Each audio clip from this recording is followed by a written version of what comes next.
Voilà. Et puis, donc ce soir, on va vous parler du programme À deux, c'est mieux, une nouvelle intervention de groupe qui est conçue pour aider les jeunes adultes vivant avec un trouble psychotique à établir des relations amoureuses. Donc, au cours de la conférence, on va aborder divers obstacles aux relations amoureuses saines.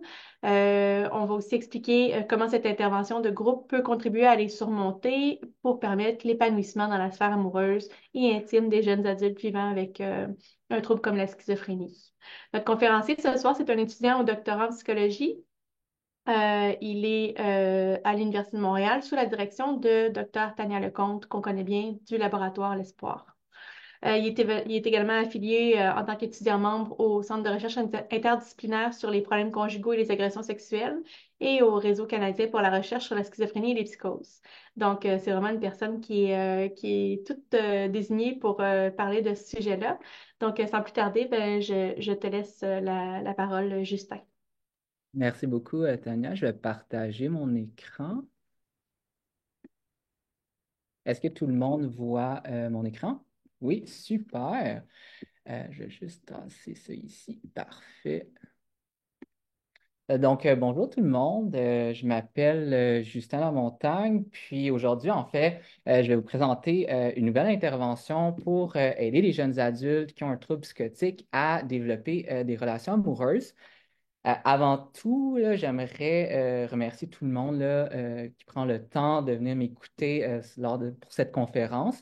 Puis aussi, un gros merci là, à la SQS pour l'invitation pour faire cette conférence.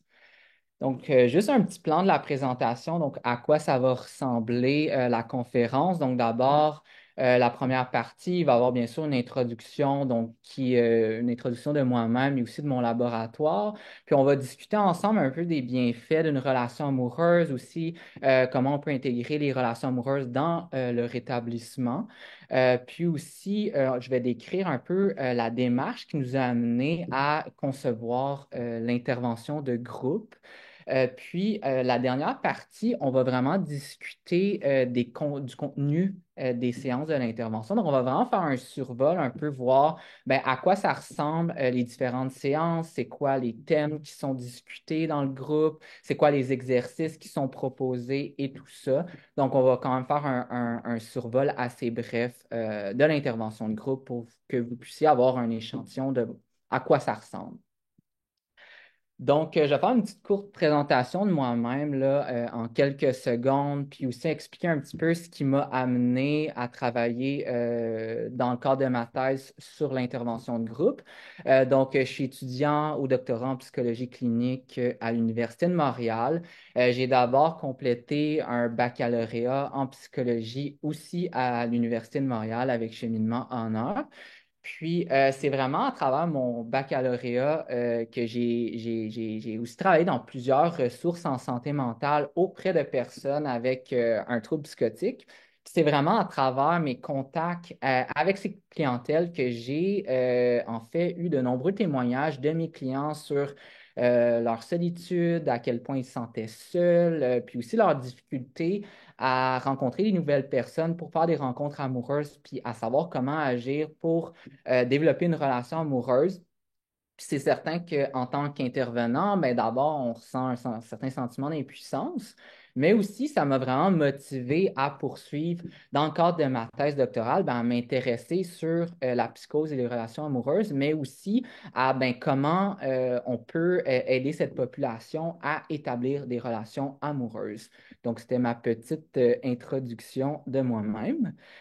Puis avant de débuter formellement la présentation, je voulais prendre un petit moment pour introduire notre laboratoire de recherche qui est le laboratoire L'Espoir.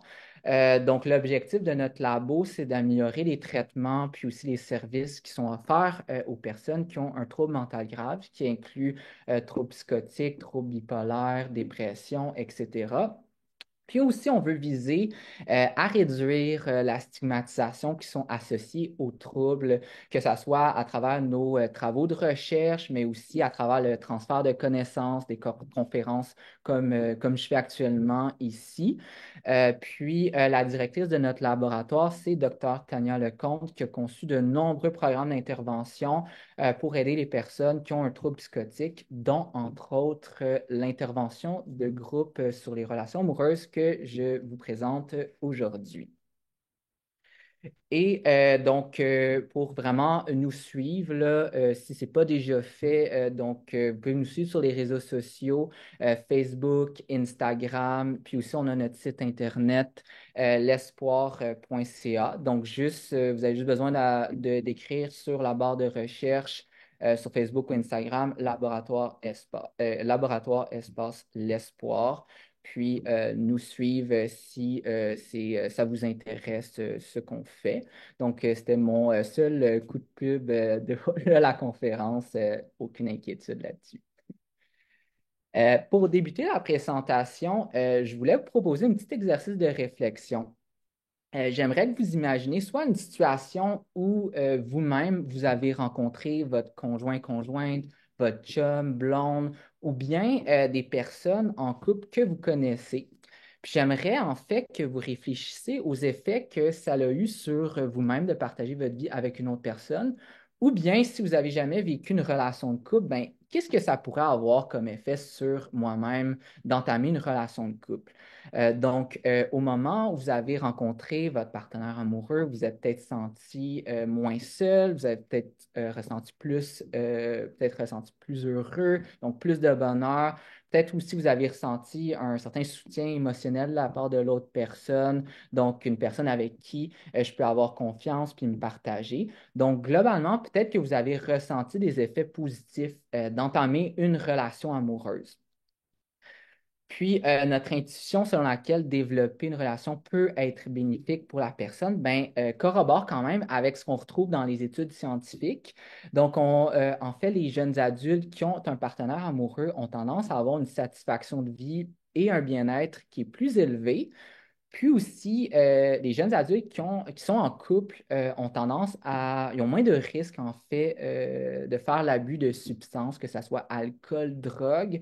Puis ce qu'on remarque aussi, c'est qu'ils ont moins de risques d'avoir des symptômes dépressifs et de l'anxiété. Donc, globalement, avoir une relation amoureuse saine, ben, ça peut vraiment avoir des effets bénéfiques sur la santé de la personne.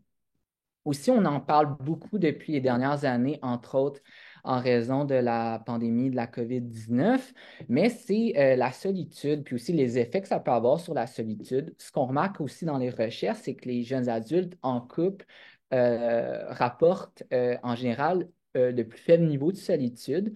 Puis on sait dans les recherches que la solitude a de graves conséquences en fait sur la santé. En fait, il y a une méta-analyse, ben là, je ne veux pas me lancer dans les technicalité, c'est quoi une méta-analyse, mais bref, c'est une étude où est-ce qu'on regroupe toutes les études qui sont faites sur un domaine pour dégager vraiment, avoir une idée globale de l'effet. Puis en fait, ce qu'on a remarqué dans une méta-analyse, c'est qu'il y a autant de risques de décès, quelqu'un qui se sent seul puis isolé, il y a autant de risques de décès prématurés que ceux qui fument 15 cigarettes par jour. Donc, c'est vraiment des personnes qui ressentent beaucoup de solitude qui a vraiment des effets assez négatifs. Donc, on a beaucoup de sensibilisation dans notre société sur les effets de la cigarette, avec raison, mais il y a encore très peu de sensibilisation sur les impacts d'être déprivé de relations sociales, notamment les relations amoureuses. Étant donné qu'en fait, une relation amoureuse peut être vraiment bénéfique pour le bien-être des jeunes adultes, ben, les jeunes adultes qui éprouvent des difficultés de santé mentale, notamment ceux qui ont un trouble psychotique, ben, pourrait vraiment bénéficier d'avoir une relation amoureuse. Donc, en fait, on pense que ça serait quand même important d'inclure les relations intimes et amoureuses dans les objectifs de rétablissement. Donc, pas juste se focusser dans les objectifs de rétablissement sur la réduction des symptômes, mais aussi inclure les relations intimes. Mais ça, c'est vraiment moi du point de vue extérieur, mais qu'est-ce que les personnes, en fait, avec un trouble psychotique pensent d'inclure les relations intimes dans les objectifs de rétablissement? Ben, il y a une équipe, en fait, de recherche qui s'est intéressée à cette question-là. Donc, il y a une étude réalisée par une équipe de recherche de l'Université McGill. Donc, les chercheurs ont demandé directement aux jeunes adultes avec un diagnostic de trouble mental grave, ben, c'est quoi le rôle qui pourrait avoir les relations amoureuses dans votre rétablissement? Puis ce qu'ils ont trouvé comme résultat principal, c'est que la majorité des participants, donc on parle de 71 considérait qu'une relation amoureuse, c'est non seulement un facilitateur clé du rétablissement, mais aussi un indicateur que je me rétablis.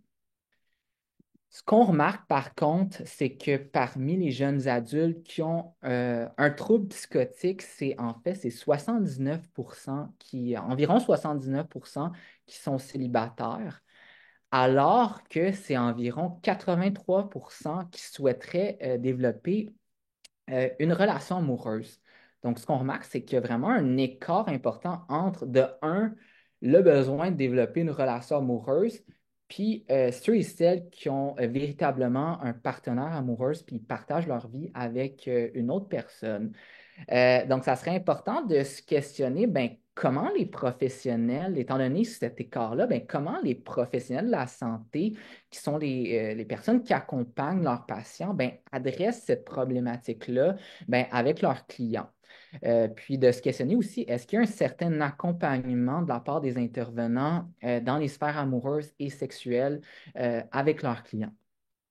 Puis il y a une étude récente qui s'est justement intéressée à cette question, ben, à mieux comprendre, mais c'est quoi l'accompagnement que proposent les professionnels de la santé à leurs patients en matière de sexualité puis de relations amoureuses. Puis ce qu'ils ont trouvé comme résultat, grosso modo, là, c'est que les professionnels de la santé mentale abordent rarement les thèmes des relations amoureuses et de sexualité avec leurs patients. Puis ils se sont intéressés, ben pourquoi? Pourquoi, en fait, ils abordent rarement? Puis certains facteurs, c'est le manque de formation professionnelle, puis aussi de compétences ben, pour aborder les questions de sexualité puis d'intimité avec leurs clients.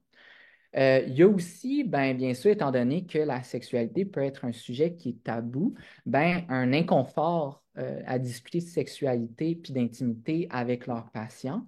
Puis il y a aussi un phénomène de stigmatisation. Je vais l'illustrer avec l'autre étude.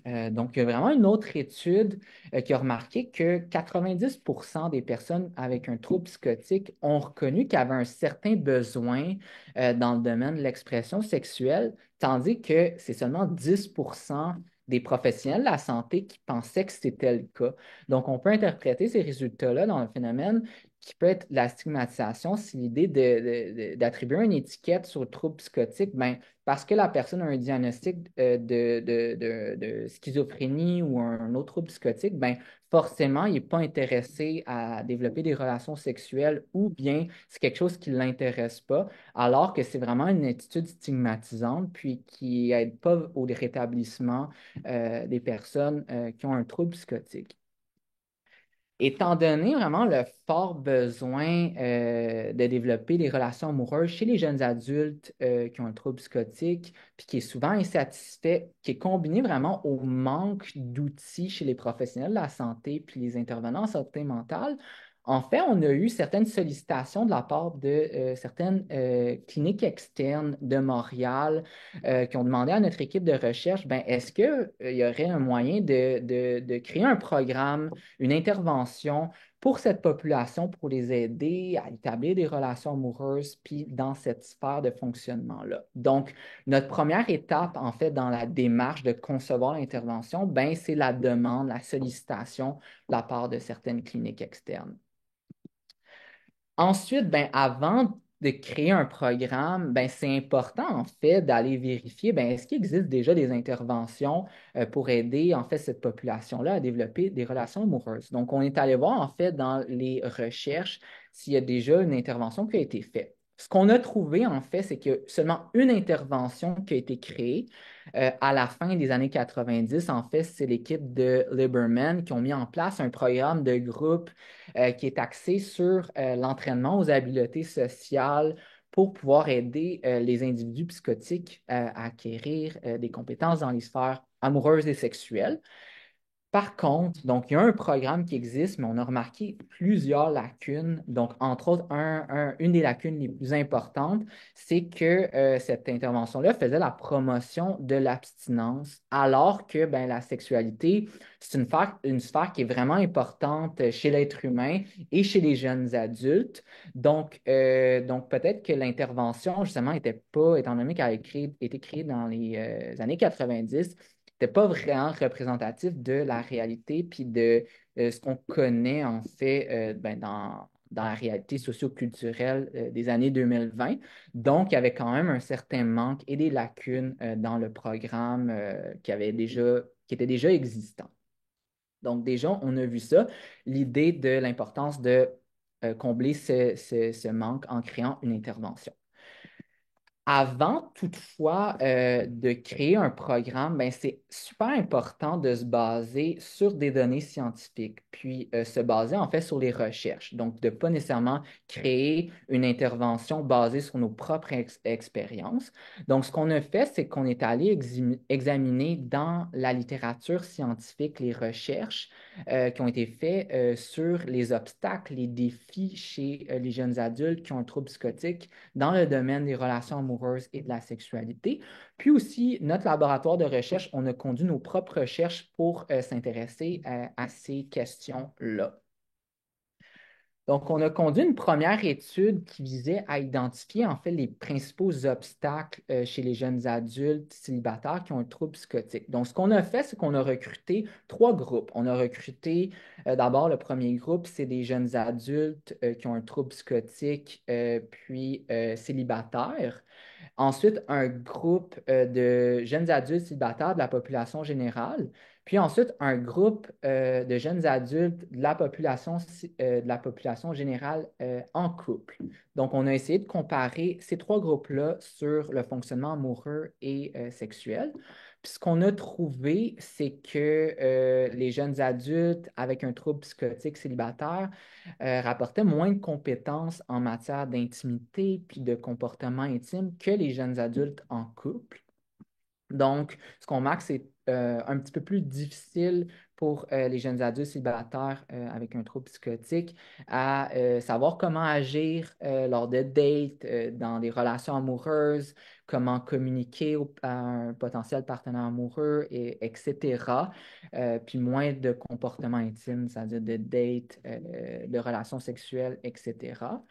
L'autre résultat qu'on a remarqué, qu'on a trouvé, désolé, c'est qu'il y avait plus d'insécurité d'attachement chez les jeunes adultes célibataires avec un trouble psychotique. Ce que je veux dire par insécurité d'attachement, c'est d'abord chez certaines personnes un plus grand besoin de réassurance de l'autre, une plus grande peur du rejet, puis un plus grand désir de fusionner avec des partenaires intimes peuvent, en fait, les insécurités d'attachement qui peuvent amener des défis supplémentaires lorsqu'il tente de développer une relation amoureuse.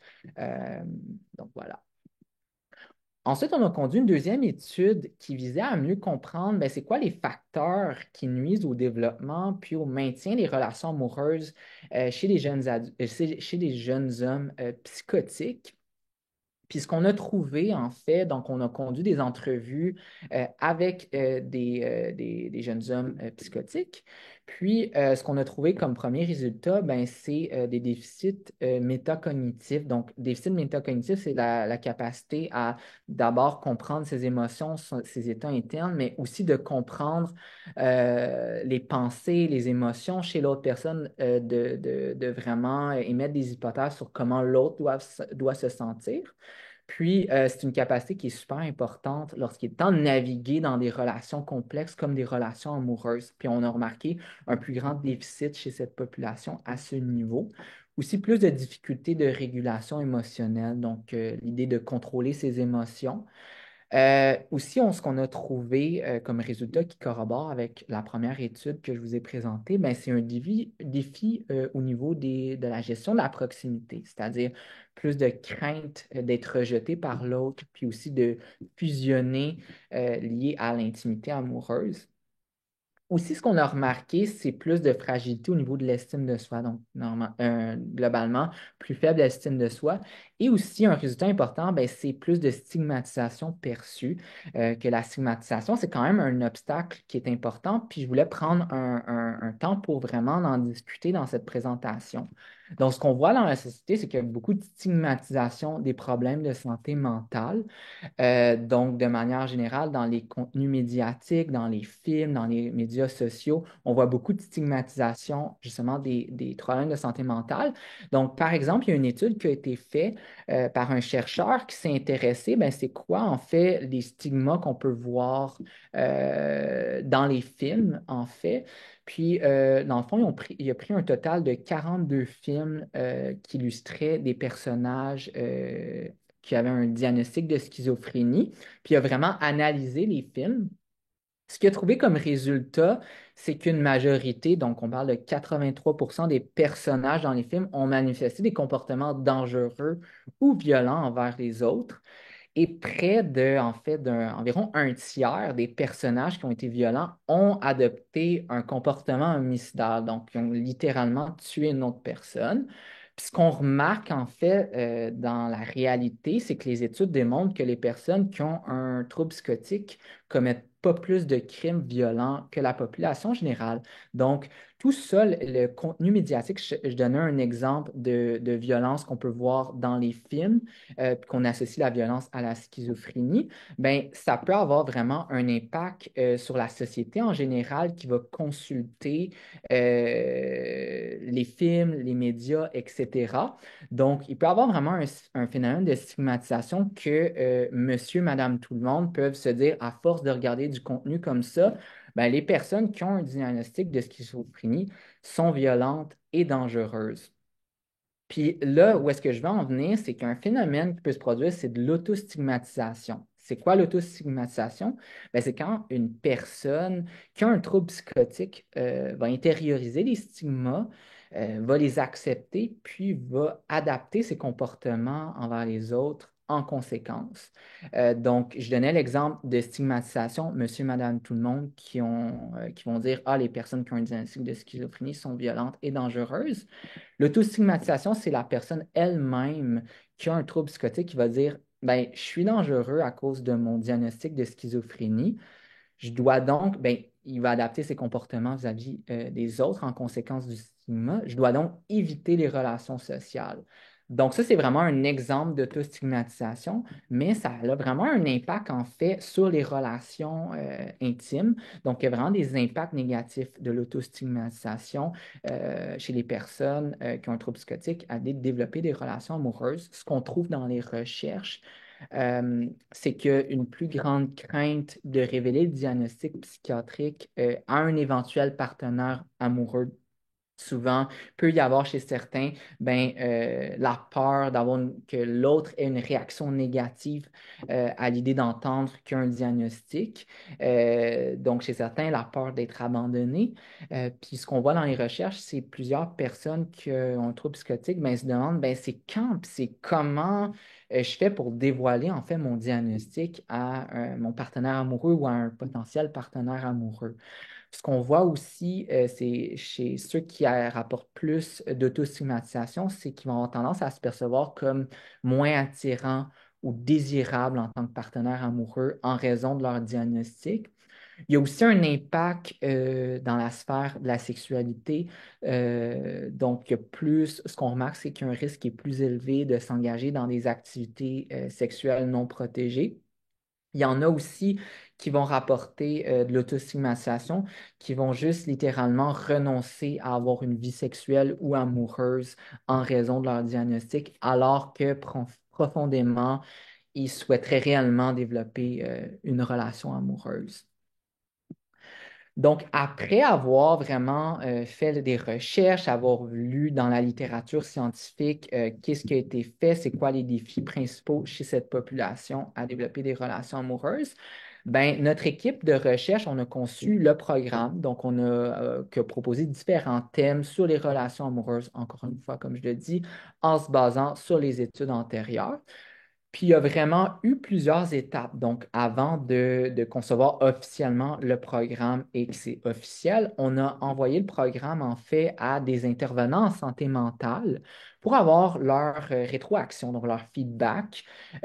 Donc, on a fait vraiment des entrevues avec plusieurs intervenants en santé mentale. Ensuite, ils nous ont proposé certaines modifications et ajustements. On a modifié le programme en conséquence. Ensuite, On a montré le programme à des pères aidants, donc des personnes que eux-mêmes, souvent, ils ont vécu un épisode psychotique ou bien ils ont un trouble psychotique, puis ils ont pu donner leur rétroaction sur notre programme, nous proposer des ajustements, modifications, et on a modifié le programme en conséquence. Et ensuite, on a partagé le programme ben, à des chercheuses qui possèdent une expertise en relations amoureuses, qui ont pu, encore une fois, nous proposer des modifications, des ajustements sur le programme.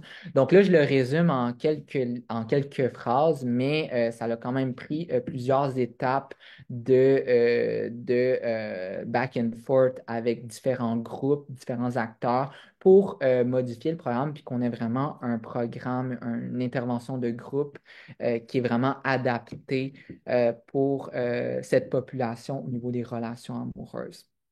Donc, après cette étape-là, on est arrivé avec un programme officiel qui s'intitule À deux, c'est mieux, donc qui est une intervention de groupe pour aider les jeunes adultes avec un trouble psychotique à développer des relations amoureuses. Puis, l'intervention suit une approche qui est cognitive comportementale, ou mieux connue sous le nom de TCC. Puis, brièvement, là, l'intervention combine apprentissage d'habiletés sociales et amoureuses, de la psychoéducation sur la sexualité, les relations amoureuses. Aussi, on fait des jeux de rôle à travers les séances pour pouvoir pratiquer certains exercices, certaines habiletés qu'on a appris à travers les séances. Puis aussi, il y a des exercices à faire à la maison, donc un exercice à faire à la maison après chaque séance. Puis les exercices, en fait, sont très courts, là. Généralement, ça dure 10 à 15 minutes. Puis le but, c'est vraiment de mettre en pratique ce qu'on a appris lors de la séance, donc de faire les exercices en fait de manière autonome à la maison. Le but aussi, c'est de l'appliquer dans son quotidien, de ne pas juste garder ce qu'on a appris dans le groupe, mais pouvoir le mettre en pratique dans ma vie de tous les jours. Donc, pour résumer un petit peu les objectifs de l'intervention, donc le premier objectif, ben, c'est d'abord de voir les avantages d'être en couple, c'est quoi les points positifs d'être en couple, de se questionner aussi si je me sens prêt à être en couple. On peut aussi, à travers l'intervention, ben, travailler bien sûr sur les habiletés qui soient comportementales et cognitives dans la sphère des relations amoureuses. On veut arriver à ce que les participants arrivent à mieux reconnaître leurs croyances, puis aussi comment ces croyances-là, dans les sphères amoureuses et avec le partenaire, peut avoir des impacts non seulement sur nous-mêmes, sur mes comportements, sur mes émotions, mais aussi les impacts sur l'autre personne. Donc, on va vraiment travailler là-dessus à travers l'intervention de groupe. Ou si un peu plus vers la fin de l'intervention, on va essayer de trouver des stratégies pour rester en couple et heureux. Donc, trouver des stratégies pour augmenter la satisfaction lorsque je me suis trouvé un partenaire, lorsque je suis en couple, ben, comment je fais pour être heureux là, dans mon couple.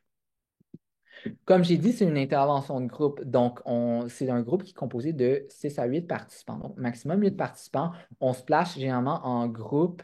Puis, on va vraiment avoir des discussions sur différents thèmes, encore une fois, qui touchent les relations amoureuses. Puis, le groupe est animé par deux intervenants, qui est généralement psychologue, psychiatre, infirmière, aussi des intervenants qui s'appellent des intervenants communautaires. Puis, l'intervention, en fait, se retrouve dans un manuel, déjà avec des séances prédéterminées, avec des thèmes abordés qui sont prédéterminés, des exercices aussi déjà prédéterminés à chaque séance. Puis, donc, c'est une séance par semaine pendant 12 semaines. Donc, c'est 12 séances au total. Puis, chaque séance dure en moyenne autour de 1 heure et demie. Donc, c'est vraiment une intervention qui est relativement, qui n'est pas trop longue, donc c'est 3 mois, mais non plus qui n'est pas trop court, où est-ce qu'on va vraiment venir travailler sur des habiletés puis de manière assez concrète.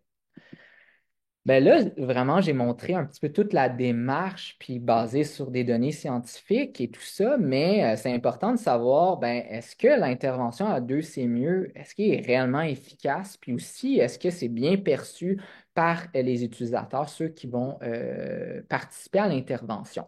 Donc, ce qu'on a fait, on a d'abord mené une première étude pilote pour vérifier l'efficacité de l'intervention. Une étude pilote, je ne veux pas non plus me lancer dans les technicalités, c'est simplement une étude où est-ce qu'on va recruter peu de participants. Donc, dans cette étude-là, on avait recruté 7 participants.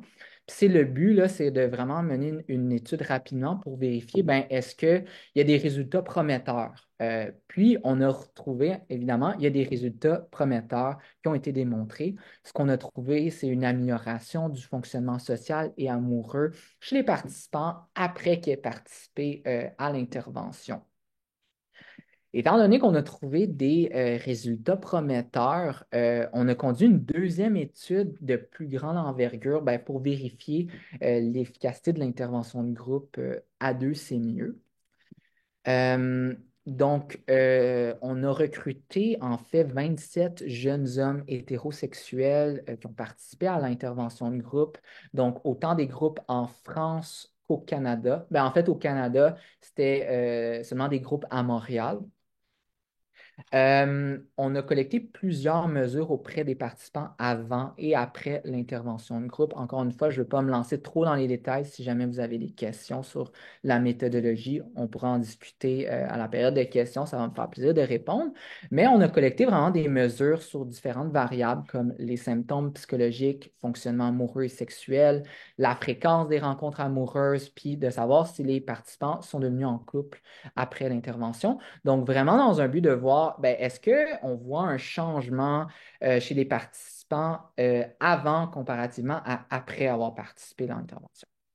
Ce qu'on a remarqué globalement, c'est une amélioration, encore une fois, du fonctionnement amoureux, une augmentation des capacités métacognitives. Donc, comme j'ai dit, la capacité à être capable de comprendre les émotions, les intentions de l'autre personne, ses pensées, tout ça, puis comprendre aussi son propre état interne, qui est une capacité qui est super importante pour établir des relations qui sont complexes comme des relations amoureuses. Donc, on a vu une augmentation de ces capacités-là. Puis aussi, on a vu une réduction globale des symptômes psychologiques, tout ça suivant la participation à l'intervention de groupe. Pour montrer un peu au niveau graphique, ben, comme on peut voir, on voit une tendance vers la hausse. Donc, globalement, au niveau du nombre de dates que les participants ont eu, puis le nombre de participants qui sont devenus en couple. Donc, par exemple, la ligne bleu foncé, ben, avant l'intervention, il n'y avait aucun participant qui était en couple. Puis, on a vu qu'il y a quelques participants qui sont devenus en couple après avoir participé à l'intervention de groupe. Donc, un résultat qui est non négligeable puis qui suggère vraiment l'efficacité de l'intervention. Mais c'est bien beau, en fait, de vérifier, ben, OK, ben, l'intervention est efficace, mais c'est important ben, de savoir, ben, est-ce que les participants qui ont pris part au groupe, ils ont apprécié, est-ce qu'ils ont eu du fun, est-ce que globalement, ils ont été satisfaits de leur participation? Puis, donc, on est allé vérifier l'impression générale des participants. Puis, donc, on a remarqué que 81% ont indiqué être très satisfaits du programme. Puis, on est allé voir, ben, qu'est-ce que les participants ont aimé. Puis aussi, ce qui est important, c'est qu'est-ce qu'ils ont peut-être moins aimé. Ce qu'on a vu comme rétroaction, c'est que les participants ont beaucoup apprécié l'opportunité d'échanger des informations, puis aussi de socialiser, parce que c'est vraiment, comme j'ai dit, une intervention de groupe. Donc, on partage des expériences, on peut partager, on peut entendre les expériences des autres, l'expérience des intervenants, puis il y a vraiment un climat de groupe qui s'installe. Donc, les participants ont beaucoup apprécié. Il y a aussi un environnement qui semblait sûr, puis exemple du jugement. Donc, dès la première séance, en fait, on établit le cadre. Donc, on établit un petit peu les règlements de groupe. Puis, parmi les règlements, c'est vraiment le respect. Donc, on veut vraiment que les participants soient respectueux entre eux. On veut vraiment mettre un climat de non-jugement. Donc, on veut que les participants se sentent libres de partager leur expérience sans se sentir jugés par les autres. On veut vraiment que ça soit un climat safe space pour tous les participants. Donc, globalement, les participants ont vraiment apprécié le fait qu'ils pouvaient partager leur expérience sans se sentir jugés. Il y a aussi, ce qu'ils ont apprécié, c'est l'accès à des outils concrets, donc des idées, par exemple, pour des activités de rendez-vous, des conseils pour résoudre des conflits, l'idée de faire des jeux de rôle. Il y a beaucoup de participants qui ont grandement apprécié. Il y a aussi plusieurs groupes, en fait, que c'était des thérapeutes, c'était des femmes.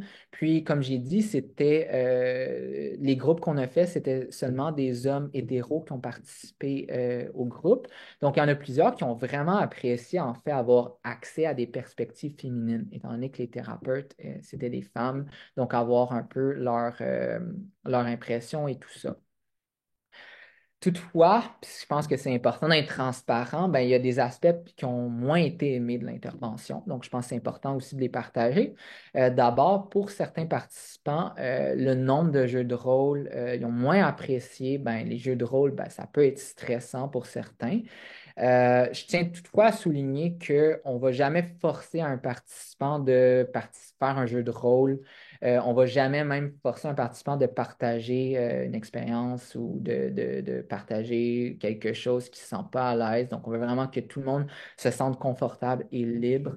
On ne veut vraiment pas. Mais pour certains, le nombre de jeux de rôle, ben, c'était quand même anxiogène. Il y avait aussi les discussions sur la sexualité, que ça pouvait provoquer un inconfort chez certaines personnes parce que, bien sûr, la sexualité, c'est un sujet qui est plus intime, qui est plus tabou aussi. Donc, pour certains, c'était quand même difficile de discuter du sujet de la sexualité. Aussi, il y en a certains qui étaient déçus parce que c'est pas un groupe de rencontre. Donc, certains participants avaient comme attente que ben, l'intervention de groupe, ça, c'est un genre de speed dating où je vais participer au groupe ben, pour rencontrer un partenaire amoureux, alors que c'est pas vraiment le cas. C'est vraiment un groupe pour développer nos habiletés dans la sphère amoureuse. Donc, certains participants étaient un petit peu déçus de ça. Donc, c'était vraiment un mauvais agencement dans les attentes, peut-être. Comme j'ai dit, on a mené deux études, mais là, actuellement, on est en train de conduire une troisième étude qui est en cours. Donc, on est en ce moment en train de recruter des participants. Je donnerai plus de détails à la fin de la conférence pour donner les détails là-dessus. Mais en fait, on est en train de conduire une deuxième étude, troisième, désolé, pour en fait répliquer les résultats avec d'autres échantillons, puis aussi des méthodes qui sont plus rigoureuses. Aussi, comme vous avez pu voir, les deux études qu'on a faites, on l'a seulement mené auprès de des hommes hétéros. Donc là, notre objectif, en fait, c'est d'élargir les critères d'inclusion. Donc, on ne mettra pas de critères sur le genre et l'orientation sexuelle. Donc, on veut recruter, en fait, des participants avec identité de genre et orientation sexuelle diverses. On veut aussi élargir au niveau du diagnostic, donc pas seulement des troubles psychotiques, mais aussi des participants qui auraient un trouble de l'humeur, donc trouble bipolaire, dépression majeure récurrente. Puis aussi, ou des adultes un petit peu plus âgés. Donc, nous, notre critère dans les autres études qu'on a faites, c'était 18 à 30 ans. Puis là, on veut l'augmenter de 18 à 35 ans pour avoir plus de jeunes adultes. Puis aussi, ben, on veut vérifier l'impact de l'intervention sur le sentiment de solitude. Donc, on veut voir, ben, est-ce que le fait de développer une relation amoureuse, d'aller dans des dates, de faire des rencontres, ça me permet de me sentir moins seul, moins isolé, puis réduire mon sentiment de solitude. Donc, c'est un petit peu ça qu'on est en train de faire actuellement. Donc, voilà. Donc, pour cette partie, je voulais en fait présenter le témoignage d'un ancien participant qui a participé à l'intervention de groupe. C'est le témoignage de Léopold. Donc, Léopold, il a participé participé à l'intervention de groupe dans le groupe de Montpellier en 2022. Puis ça va vraiment être donc je l'ai rencontré, ça va vraiment être comme sous forme d'entrevue, style un peu podcast, où est-ce que je posais des questions à Léopold, puis il va répondre par rapport à ses impressions, comment il a apprécié l'intervention de groupe, comment ça l'a aidé dans ses relations amoureuses. Donc, ça va être une dizaine de minutes. Donc, je propose qu'on écoute ça à l'instant. Donc, je vais le mettre sur play. Vous entendez? OK, parfait. Oui. Super. En fait, je commencerai par te demander, ben, juste de me décrire un peu, qu'est-ce que tu as aimé du programme de l'intervention de groupe? Quel Moi, vous j'ai êtes... bien aimé déjà la manière dont c'est animé par Mhm, Monsieur De Connor, du coup, Alexandre. mhm, C'était super bien. Il y avait une bonne cohésion dans le groupe. mhm, Enfin, on pouvait parler assez librement, j'avais l'impression. mhm, On était, euh, on n'était pas tous au même stade dans les relations, je crois. mhm, Moi, je suis resté très bon copain avec deux du groupe, mhm, qui s'appellent Julien et Sylvain. mhm, Et du coup, je sais en tout cas pour les trois qu'on a eu des histoires amoureuses après. mhm, mhm, Et moi, ce que j'ai bien aimé, c'était, je trouvais que chaque partie était très intéressante. mhm, Et le fait de pouvoir donner aussi sa propre expérience, c'était cool. mhm. Et d'écouter celle des autres, ça pouvait être enrichissant. Ouais, tu sais, dans le fond, tu trouvais ça super intéressant, le fait du partage d'expériences. Certains, tu peux entendre les histoires de tes collègues, ben, des collègues dans le groupe qui partageaient leur Oui, expérience. Puis toi, tu trouvais c'est ça ça. vraiment Et enrichissant. même Monsieur O'Connor nous parlait de ses expériences à lui aussi, donc c'est enrichissant. Ouais, donc, dans le fond, aussi, il y avait le thérapeute qui peut partager aussi ses expériences. Donc, ça t'a Ouais. vraiment aidé. Puis, t'as raconté justement qu'après, donc pendant l'intervention de groupe, ça t'a aidé à développer une relation amoureuse. Mais en fait, j'ai rencontré une fille ouais, pendant le groupe de porte-parole. OK. C'est sur un site de rencontre Mhm. avec une fille qui, à la base, c'était pas pour du sérieux et finalement, on s'est mis en couple. Oh, super, super. Mm. Est-ce Et que, du coup, est-ce que tu sens que l'intervention de groupe t'a donné des outils pour cette relation-là? ouais, ça m'a aidé pour la communication. Mhm. Et dans toutes mes relations, dans, c'est bien que ce soit même thérapeutique, enfin amoureuse, amicale, professionnelle, thérapeutique. Mhm. Maintenant, j'attache beaucoup plus d'importance à la communication et la bonne communication entre guillemets. Mhm. Mhm. Euh, enfin, essayer d'être plus, de plus dire ce qu'on veut dans la Mhm. relation. Mhm.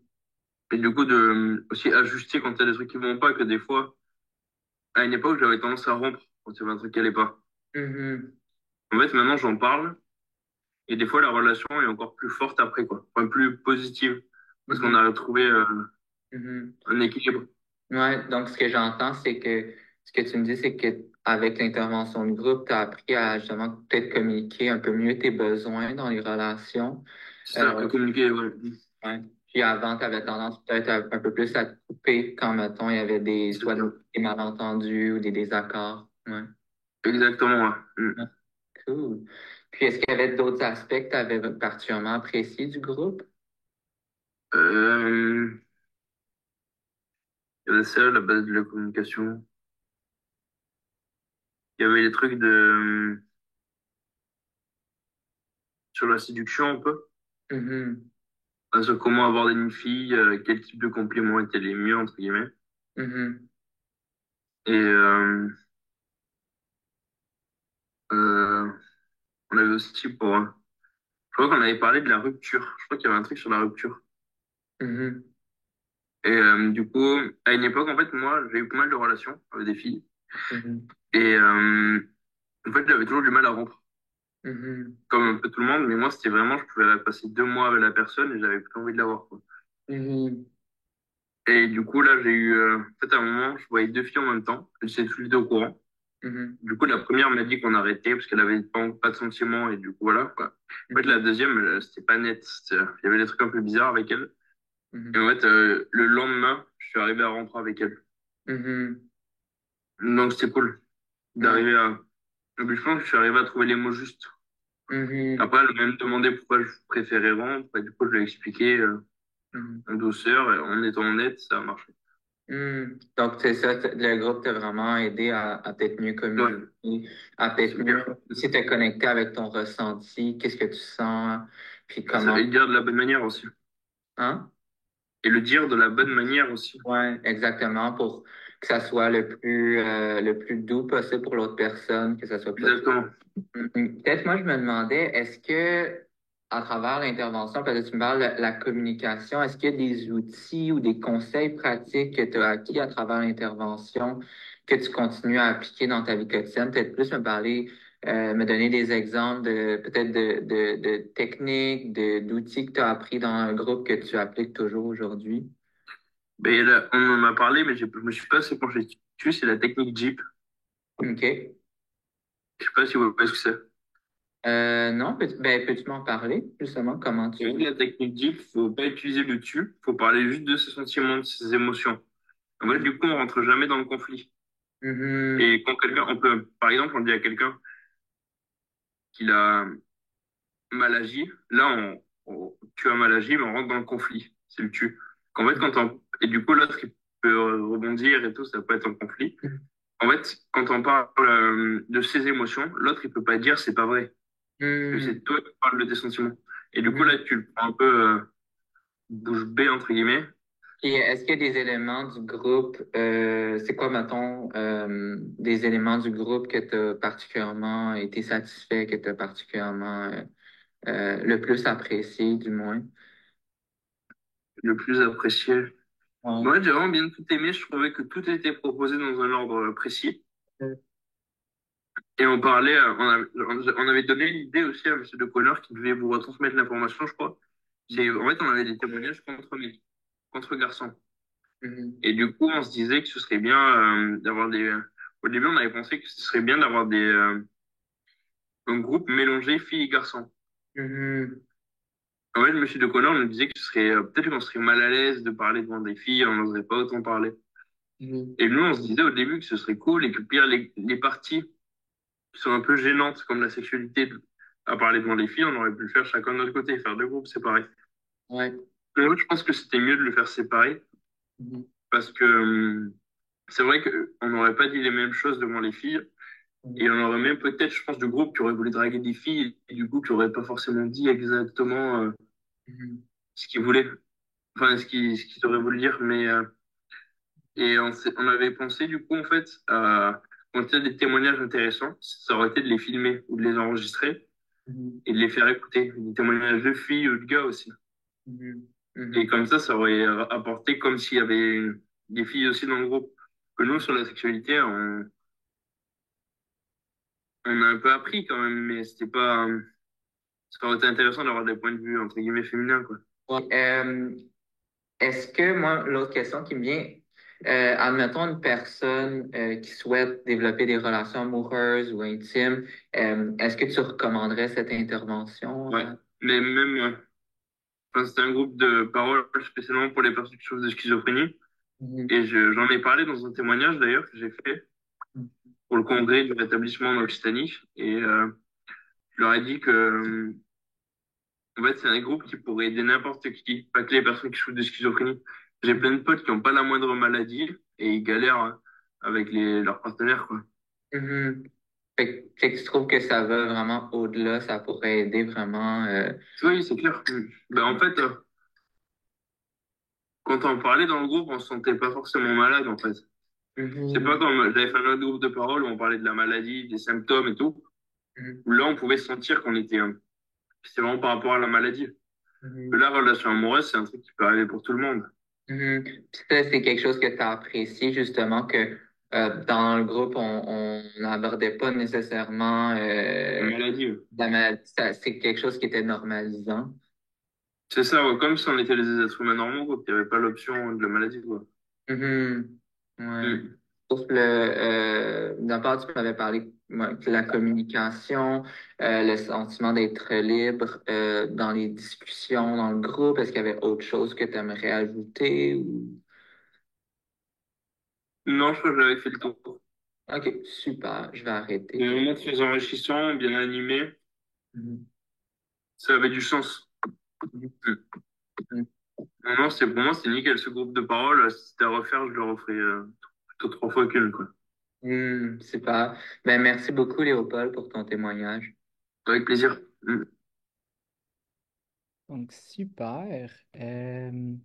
Donc, un gros merci à Léopold là, qui a pris le temps de me rencontrer puis de partager son expérience. Donc, c'est vraiment apprécié. Donc, on va continuer. En fait, pour la deuxième partie, je voulais vous parler un petit peu plus en détail. Ben, c'est quoi, en fait, qu'on aborde dans les séances. Donc, je voulais qu'on fasse un survol, en fait, de chaque séance. Puis, bien sûr, là, ça va être un survol, là, ça va être un petit résumé parce que là, on parle que, je vous dis, l'intervention de groupe au total, 1 heure et demie par séance. Donc, on parle d'à peu près un programme peut-être de, vite, vite de même, 16 à 18 heures. Donc là, il me reste à peu près une quarantaine de minutes pour parler. Je vais vraiment faire un petit résumé pour que vous puissiez voir ben, à quoi ça ressemble globalement l'intervention. Donc, comme vous pouvez voir, là, ici, là, on a, donc c'est un programme en 12 séances, comme j'avais dit. Puis, chaque séance, on aborde un thème en particulier sur les relations amoureuses. Généralement, les premières séances, là, ça touche plus sur avant le dating, donc savoir si je suis prêt, de qu'est-ce qu'il faut savoir sur les rencontres amoureuses. Puis ensuite, le plus le milieu des séances, les prochaines séances, en fait, ça touche autant ben, avant de faire une rencontre amoureuse que pendant que je suis en couple. Donc, on va vraiment toucher à être capable de reconnaître comment je me sens, de reconnaître comment l'autre se sent sur mon histoire aussi, puis mes craintes, aborder aussi les thèmes de la sexualité. Puis les dernières séances, les deux dernières, on va plus aborder, ben, OK, ben, par exemple, je suis en couple, mais comment je fais pour rester heureux dans mon couple puis faire en sorte que mon couple puisse perdurer. Donc, c'est ça globalement qu'on va faire. Donc, on va prendre chaque séance. Donc, la première séance, c'est suis-je prêt à chercher une relation amoureuse? Avant de chercher à développer une relation amoureuse, ben, c'est vraiment important de prendre un pas de recul pour pouvoir explorer puis se questionner sur euh, les raisons en fait qui vont me pousser à vouloir développer une relation amoureuse. Malheureusement, là, le célibat est souvent stigmatisé dans la société, alors que c'est pas négatif d'être célibataire. C'est pas nécessairement tout le monde qui désire développer une relation amoureuse ou se sent prêt, ou est à un stade de sa vie où se sent prêt à développer une relation amoureuse. Donc, dans cette séance-ci, on va vraiment se questionner sur les participants. On va discuter pour savoir est-ce on se sent prêt, le participant se sent prêt à développer une relation amoureuse.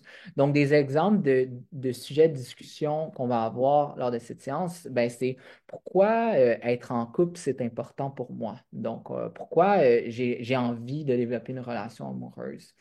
Puis après ça, bien sûr, on va se questionner, c'est est-ce que je suis prêt à être en couple? Est-ce que je suis à un moment de ma vie où est-ce que, OK, là, je me sens bien, puis j'aurais vraiment le goût de développer une relation amoureuse.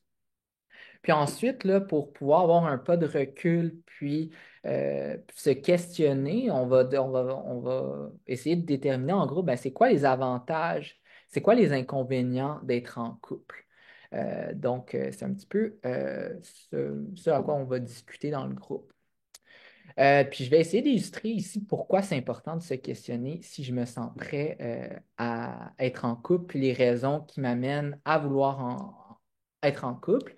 Donc, si je suis à un stade, par exemple, de ma vie où je me sens prêt, donc, par exemple, mes symptômes sont stables, je suis capable de bien gérer mes symptômes, je me sens bien, puis je suis dans un bon état d'esprit pour rencontrer quelqu'un, ben, le fait de rencontrer une personne puis me retrouver dans une relation amoureuse saine, ben, ça peut en fait contribuer positivement à mon rétablissement. Alors que le cas contraire, si je me sens pas prêt du tout à rencontrer quelqu'un, puis je le fais quand même, il y a peut-être plus de chances en fait que je peux me retrouver dans une relation amoureuse plus malsaine ou insatisfaisante, qui ensuite peut avoir un impact en fait sur ma santé mentale puis mon rétablissement. Donc, d'où l'importance en fait de se questionner si je me sens prêt à développer une relation intime. Au niveau les séances 2 et 3, ça porte sur ce qu'il faut savoir sur le dating. En fait, dans ces séances-là, on va vraiment se questionner, ben, comment je peux bien me préparer pour le dating, à faire des rencontres amoureuses. Donc, on va d'abord se questionner en groupe, mais c'est quoi les meilleures façons pour moi de faire des rencontres amoureuses? Donc, on va explorer en fait trois catégories. Donc, ça peut être s'inscrire à des activités qui nous permettent de faire des rencontres. Ça peut être sport, groupe d'études, un groupe d'art, etc. Il y a le deuxième, ben, par le biais d'amis, de connaissances, de lieux de rencontre. Donc, ça peut être bar, des parties organisées par nos amis, puis qu'on va faire des connaissances d'amis, un ami d'un ami, etc. Puis le troisième, ben, étant donné qu'on est en 2024, ben, il y a les applications de rencontres. Donc, bien sûr, c'est une méthode pour pouvoir faire des rencontres. Puis, en fait, pour pouvoir essayer de voir ben, quelle méthode pour rencontrer quelqu'un me convient le mieux, on va regarder un petit peu c'est quoi les avantages, c'est quoi les inconvénients de chaque méthode. Parce que pas une bonne puis une mauvaise manière de rencontrer quelqu'un. Ça dépend toujours de la façon dont je me sens le plus à l'aise puis qui correspond à mes besoins. Donc, je vais donner un exemple de si, par exemple, pour moi, c'est important que mon partenaire aime la randonnée pédestre, par exemple. Ben, peut-être que la stratégie pour rencontrer quelqu'un, ça serait mieux de m'inscrire à des activités de plein air. Peut-être que je vais pouvoir rencontrer quelqu'un qui partage les mêmes intérêts. Donc, ça, c'est un exemple que je donne, mais c'est important vraiment de se questionner les avantages et inconvénients de chaque méthode parce qu'il y en a pour chacune. Ensuite, on va se questionner sur ben, comment je peux faire en sorte pour bien me préparer en vue d'une date, si je veux faire bonne impression, si je veux me sentir aussi à l'aise lors de ma date. Donc, comment je me prépare physiquement, comment je peux m'habiller, comment je peux, de manière générale, physiquement me préparer, puis aussi mentalement, donc dans quel état d'esprit je pars avant de faire une date, dans quel, ouais, c'est ça, vraiment mentalement, comment je fais pour me préparer. Ensuite, on va se questionner en groupe, ben, comment je peux reconnaître si l'autre personne est intéressée. Donc, quand je t'en d'être avec l'autre personne, ben, comment je peux voir que l'autre personne semble intéressée? Ben, au niveau d'abord non-verbal, ses comportements, ses gestuels et tout ça. Aussi, on va voir ben, au niveau verbal, ben, c'est quoi que la personne dit qui peut-être qui peut nous amener sur une piste que peut-être l'autre personne est intéressée. Puis ensuite, on va se questionner ben, comment on peut montrer qu'on est intéressé à l'autre personne. Donc, sans non plus avoir des comportements qui sont trop excessifs, mais bien balancés. Donc, comment je peux communiquer à l'autre que j'ai un certain intérêt. Donc, en groupe, là, ça va être un petit peu les sujets de conversation qu'on va explorer ensemble. Puis, on va vraiment avoir des discussions qui tournent autour de ça. Ensuite, la quatrième séance, ça porte sur entre dating et relation.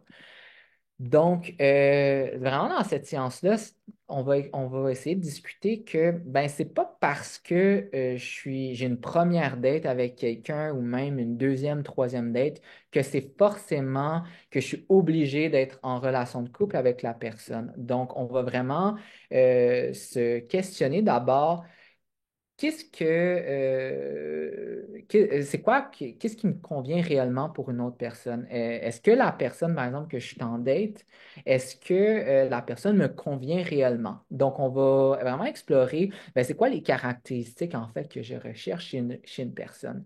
Ben, d'abord, au niveau des intérêts, c'est quoi l'intérêt, mes intérêts, puis ce que je recherche chez l'autre personne au niveau de ses intérêts? Au niveau des traits physiques, ben, c'est quel trait physique en fait je suis attiré puis que j'aimerais qu'un partenaire puisse avoir. Au niveau aussi, on va se questionner sur les qualités, les traits de personnalité. Ben, c'est quoi qui est important pour moi chez les qualités chez une personne qui m'attire. Puis aussi, une partie qui est très importante, puis souvent on a tendance à négliger, ben, c'est les valeurs. Ben, qu'est-ce qui est important pour moi? C'est quoi qui est important pour moi, puis c'est quoi que je recherche chez une personne, les valeurs de l'autre personne, ce que la personne valorise dans sa vie. Donc, on va vraiment se questionner, en fait, pour qu'on puisse avoir un pas de recul, puis que quand je suis en date, puis je suis avec une personne, puis je développe une relation, bien, je puisse me questionner, c'est est-ce que la personne vraiment me convient réellement? Puis répond à mes besoins, puis pour pas, dans le fond, que m'éviter que je développe une relation peut-être qui ne me convient pas ou que je ne me sens pas à l'aise. Ensuite, la cinquième séance, ça porte sur mes qualités en relation, puis aussi le dévoilement. Donc, c'est vraiment dans cette séance-ci, on va vraiment travailler sur l'estime de soi. Donc, on va vraiment travailler à ben, reconnaître ses forces, puis aussi ses qualités personnelles, interpersonnelles. Donc, faire des rencontres amoureuses, puis partir vraiment ça dans un bon état d'esprit, ben, c'est important d'être capable de reconnaître ses forces puis ses qualités, de mettre en avant ses forces c'est vraiment important. Donc, vraiment, on va vraiment travailler à ce niveau, à travers la séance, on va essayer de discuter en gros, ben, c'est quoi mes forces, c'est quoi mes qualités. Puis même, on est rendu à ce stade-ci, à la cinquième séance, donc il y a quand même une certaine cohésion de groupe qui se forme. Donc, on finit par se connaître. Donc, même, on peut se partager, par exemple, ah ben, Loïc, moi, je trouve que tu amènes vraiment une belle dynamique dans le groupe, vraiment t'es bon pour communiquer et tout ça. Donc, on peut aussi se partager nos forces et nos qualités avec chacun. Donc, c'est vraiment une partie qu'on va venir travailler. Aussi, comme je vous ai dit dans les recherches, ce qu'on remarque, c'est beaucoup de personnes qui ont un trouble psychotique qui savent pas quand puis comment dévoiler leur diagnostic à un potentiel partenaire amoureux. Donc, c'est vraiment dans cette séance-ci qu'on va se questionner, ben, comment dévoiler que j'ai eu ou que j'ai un problème de santé mentale à un partenaire ou potentiel partenaire amoureux. Donc, on va se questionner, ben, c'est quoi les risques, les avantages, les inconvénients de peut-être dire plus tôt dans la relation à un potentiel partenaire amoureux que j'ai un diagnostic. Donc, puis aussi, on peut se questionner, ben, c'est quoi les risques, avantages, inconvénients de dire plus tard dans la relation? Parce qu'en soi, il n'y a pas nécessairement un bon moment de le dire. Tout dépend en fait de quel moment je me sens le plus confortable de partager. Donc, on va vraiment avoir une discussion à ce niveau-là en groupe. Ensuite, au niveau de la séance numéro 6, ben, c'est reconnaître ben, comment je me sens, puis aussi le partager. Donc, de vivre en fait des émotions, on va vraiment se questionner dans cette séance-ci, ben, de reconnaître quand je me sens, par exemple, triste, déprimé, en colère, inquiet, donc différentes gammes d'émotions, on va vraiment se questionner, ben, quand je vis cette émotion-là, qu'est-ce qui se passe dans ma tête? C'est quoi les pensées qui traversent mon esprit? Qu'est-ce qui se passe dans mon corps? C'est quoi qui se passe vraiment dans mon expérience subjective. Donc, on va vraiment avoir une réflexion de groupe, puis on va pouvoir partager ben, comment moi je me sens quand je vis telle émotion. Peut-être vous vous demandez, ben, pourquoi c'est important de reconnaître nos émotions? Pourquoi, Justin, c'est important que je puisse reconnaître mes émotions si je veux établir des relations saines? Ben, d'abord, les émotions vont vraiment agir comme un moyen de communication autant interne externe, que externe. Ben, au niveau interne, ben, ça va vraiment m'aider à comprendre mes propres besoins, mes désirs, mes réactions face à différentes situations. De manière externe, ça m'aide vraiment à exprimer mes sentiments aux autres. Ça facilite vraiment la communication. Donc, je peux prendre l'exemple de la colère. Ben, la colère va me donner une information. Donc, souvent, la colère, c'est une émotion que je vis quand j'ai un obstacle à vraiment un besoin ou quand je perçois une certaine injustice. Donc, de vraiment être en contact avec mes émotions, avec l'émotion de la colère, je vais pouvoir comprendre ben, qu'est-ce qui se passe dans ma relation. Aussi, là, ça favorise ben, la gestion des conflits. Ben, en comprenant mes émotions, ben, on est vraiment mieux équipé pour pouvoir résoudre les conflits de manière constructive. Donc, je prends l'exemple de la colère. Ben, au lieu de réagir de manière impulsive ou agressive, ben, je vais pouvoir reconnaître ma colère puis l'exprimer, mes besoins et mes préoccupations de manière plus calme et respectueuse, qui favorise vraiment les relations. Puis aussi, ça permet bien sûr de favoriser l'empathie. Ben, quand je suis capable de reconnaître mes propres émotions, ben, je vais peut-être être plus sensible aux émotions des autres. Ça va permettre aussi de mieux comprendre puis de me connecter avec les sentiments des autres. C'est vraiment favoriser l'empathie. Donc, globalement, d'être capable de reconnaître mes émotions, ça a vraiment un impact positif sur mes relations, notamment les relations amoureuses. Ensuite, dans le groupe, ben, on va essayer d'explorer ben, comment je peux communiquer sainement mes émotions à l'autre personne. Donc, ce qu'on voit, puis Léopold en a parlé dans son témoignage, ben, c'est l'utilisation du je à la place du tu. Donc, d'exprimer au je ses émotions, c'est vraiment mieux dans la relation que d'utiliser le tu. Donc, le tu, on entre souvent dans la critique, donc c'est vraiment moins bien. Donc, utiliser le je, c'est quand même très important. Donc, on explore ben, comment je peux communiquer mes émotions en utilisant le je. Ensuite, donc c'est bien sûr important de reconnaître nos émotions, nos états internes, mais c'est important en fait de se questionner et de reconnaître les émotions et de qu'est-ce qui se passe dans la tête de notre partenaire ou de l'autre personne quand on entre en relation. Donc la séance numéro 7, c'est vraiment là-dessus qu'on va se questionner. Donc, je voulais vraiment, dans cette séance-là, en fait, on va prendre plusieurs mises en situation, puis on va vraiment essayer de se questionner en groupe, ben, qu'est-ce qui se passe? C'est quoi les pensées qui viennent à l'esprit de l'autre personne? C'est quoi ses émotions? C'est quoi ses comportements? Et tout ça. Donc, on va utiliser en fait le modèle TCC. Le modèle TCC, là, c'est qu'on va on va pouvoir décortiquer une situation qui se passe. Donc, on va décortiquer, ben, c'est quoi la situation. La situation, c'est l'élément déclencheur. Euh, Quand la situation s'est passée, c'est quoi les pensées, les croyances de l'autre personne? C'est quoi ses émotions? C'est quoi ses comportements?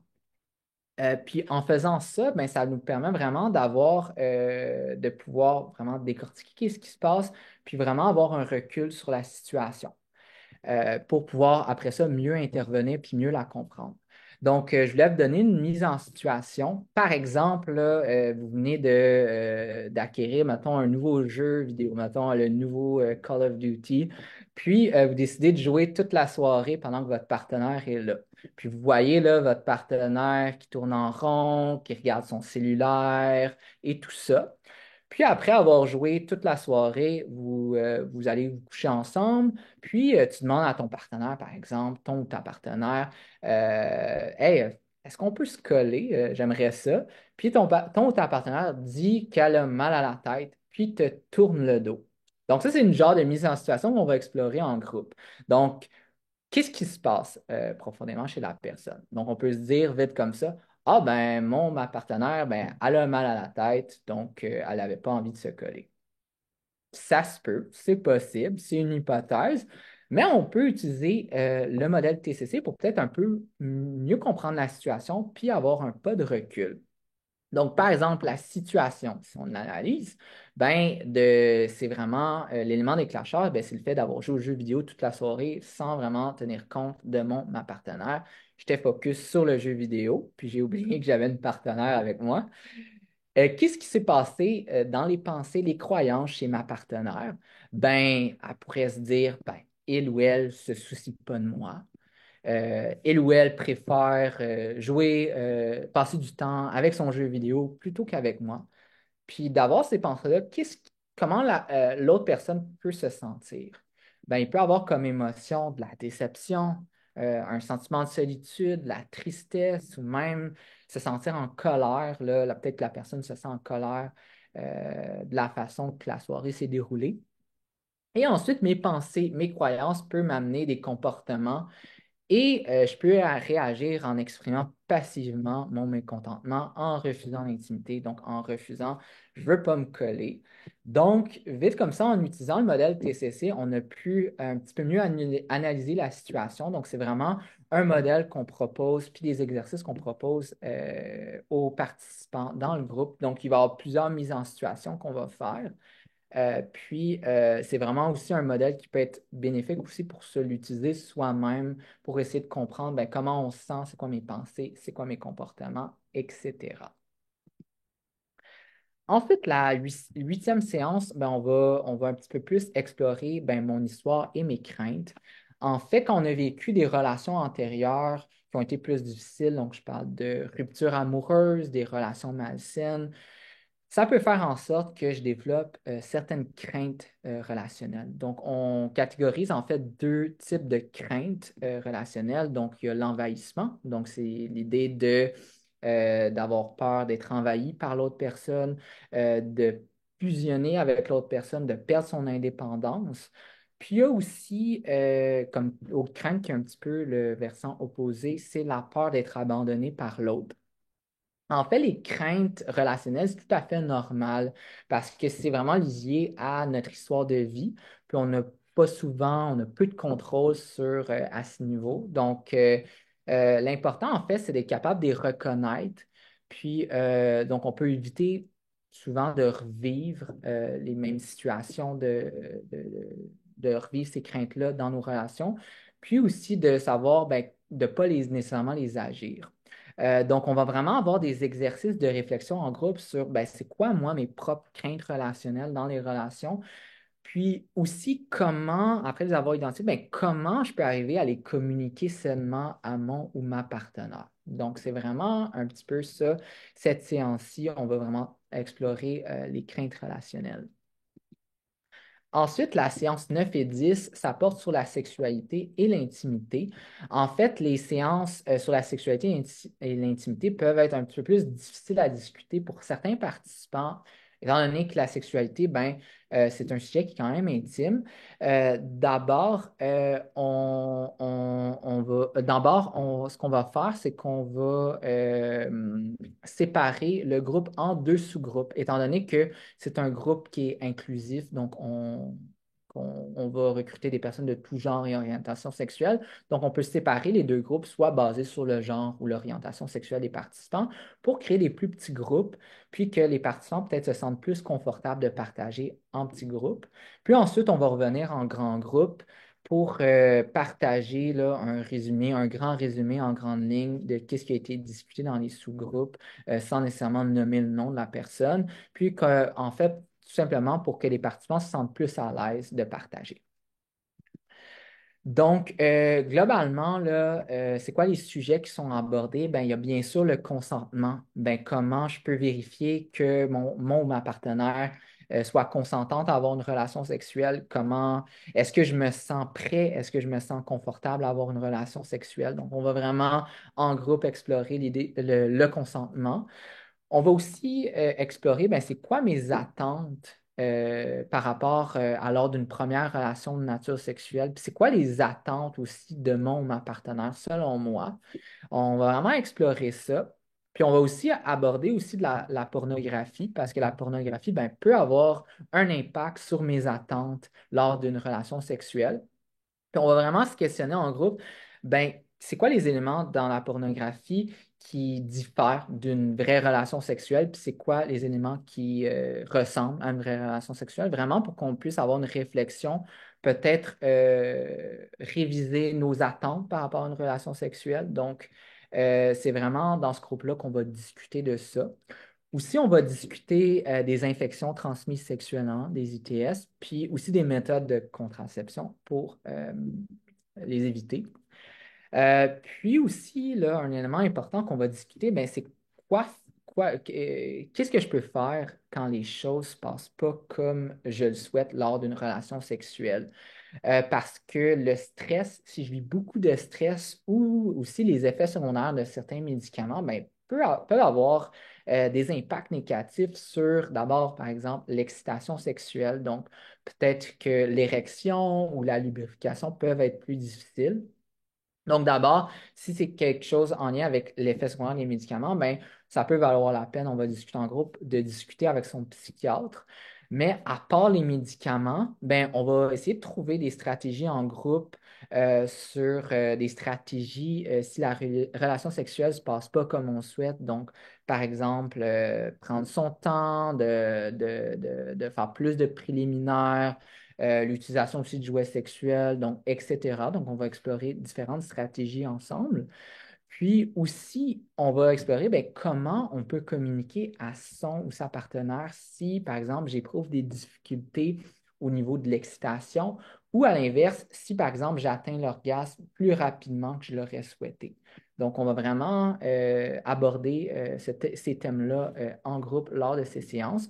Puis le but, en fait, c'est d'avoir une vision positive de la sexualité. On veut vraiment promouvoir la satisfaction sexuelle des personnes. Donc, voilà, si je pouvais résumer en un mot, c'est vraiment euh, promouvoir la satisfaction sexuelle.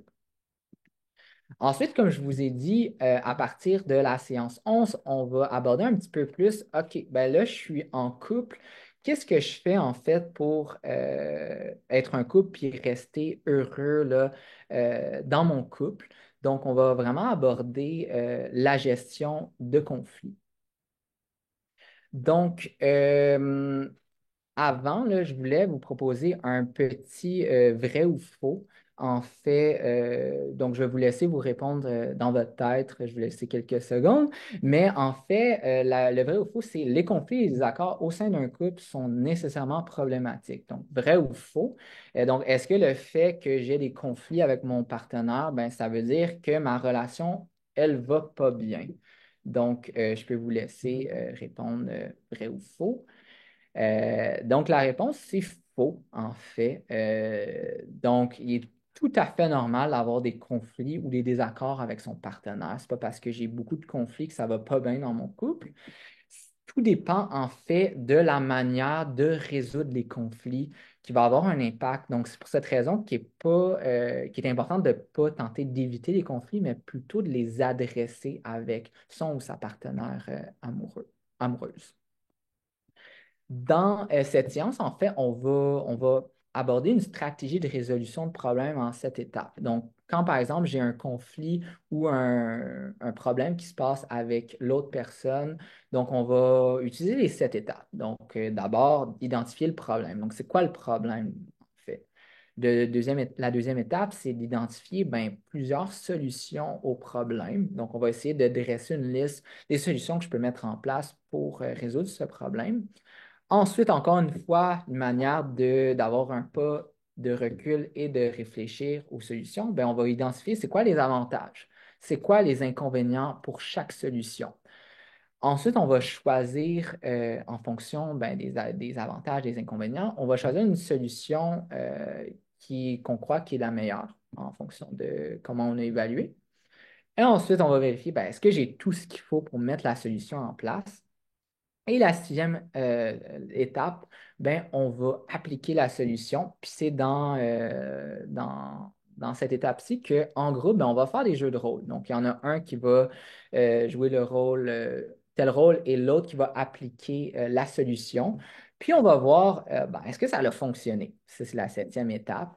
Donc, donc c'est vraiment ça. Puis si ça n'a pas fonctionné, ben, on va retourner à travers les autres étapes. Puis on va essayer de trouver une autre solution. Puis c'est vraiment dans le but de trouver une stratégie pour résoudre un problème, un conflit avec mon partenaire.